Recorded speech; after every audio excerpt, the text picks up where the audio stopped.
At after nga nating pakainin si Mrs., eto na, ihahatid naman natin sila sa kanyang work. Sila guys kasi nga yan, kasama yung kapatid ko yan. Sabay silang pumapasok sa work, bali yung unang dinadrop ko yung kapatid ko, tapos naman yon si Mrs. So yan guys, tuloy-tuloy lang kami dito.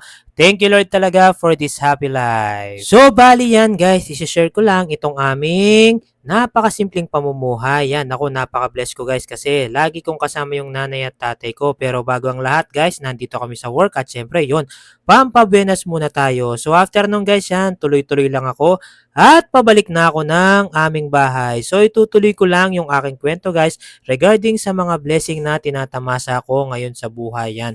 Talagang kahit small things or big things yan, lagi kong pinapasalamatan kay Lord at lagi ko rin pinagpipray na yun nga guys, laging ingatan ni Lord yung aking parents at syempre yung aking asawa pati yung anak ko. Yan yung laging prayer ko guys. Bigyan pa kami ng maraming kalakasan para tuloy-tuloy lang ang aming negosyo. Yan, hindi ko naman may gagawa lahat to guys kung wala talaga yung mga parents ko at yung kapatid ko kung hindi nila ako tinutulungan. Hindi ko naman kayang mag-isa to guys. So yan, talagang sobrang laki ng tulong nila sa akin. So yan guys, pansin nyo naman, diba?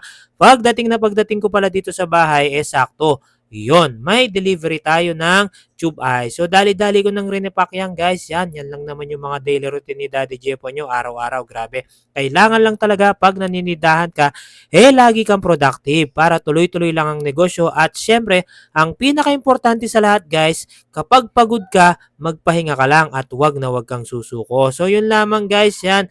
Halos patapos na ako dito at maraming salamat. At syempre, bye-bye. Finger kay sa akin and God bless you po.